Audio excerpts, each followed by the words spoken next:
Bubba Cornstawk for his first live fishing program. We're brought to you today by our sponsors, Jazz Dog Food out of Ozark, Alabama, and Granger Select. You haven't had a chew till you've had a Granger's. Now hold on, ladies and gentlemen, we'll be right back after this word from our sponsors. We on there? Yeah. All right. Howdy, friends and neighbors. This is Bubba Cornstawk speaking to you from Utah, Alabama. This is my new fishing program, and I'm here to talk to you about a couple of lures that a friend of mine named Shorty asked me to speak to you about down at Chow's Bait and Tackle Shop. This one lure right here, he said a bunch of fishermen have been coming in all week.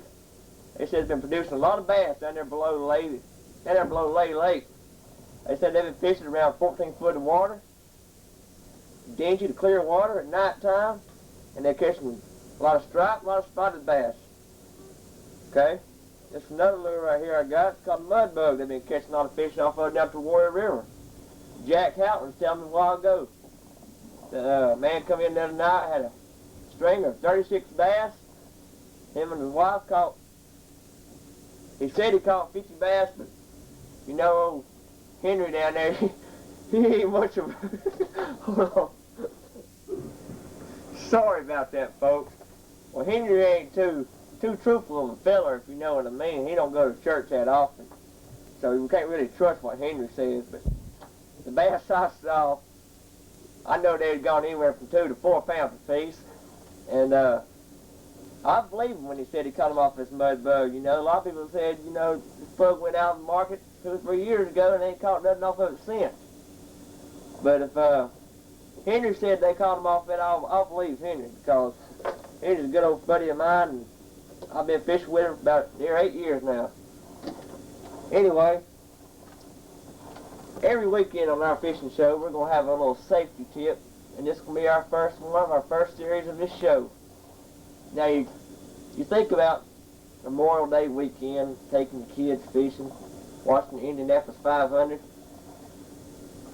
and you want to take the kids fishing, give them a little bit of fishing experience before they get older, so they'll have something to pass on to their kids. So you take the kids fishing usually to a catfish pond, or they allow them to catch some fish, and you're out there and you then pack your Vainers and your Coca-Colas, and the kids out there fishing, and bugs start to bother them. And the boy says, "Daddy, I want to go back in." This boy, you ain't gonna get no fishing experience if you don't ever fish. Well, I got something that'll take care of that right here. It's that new Deep Woods Off. You spray this on your forearms like this, on the other arm, and you rub it in, them mosquitoes will leave you alone for the rest of the day. Now, you're probably wondering why you know, I said safety tip of the week, and I'm talking about insect repellent here. But studies have shown that insects carry the deadly virus AIDS. And I know for sure I wouldn't want nobody talking about my boy being a queer down at the high school, but that'd put a bad name on me, put a bad name on my wife, much less what it do to the boy. So keep your son or your daughter or whatever from catching any transmitted disease through insects. Be sure to carry a can off when you go fishing. Well, folks, looks like that's about all the time we got this week. We're happy you came down to see us today out there in the studio audience. We got some free prizes back there for you for coming down. Hope to see you again next week. Hold on. I'm sorry for that little mix-up, and I'm just a little bit nervous, this being my first time on national TV out there in front of all my fishing partners and everything. Well, so long, folks. See you next week on the Bubba Cornstawk Fishing Program.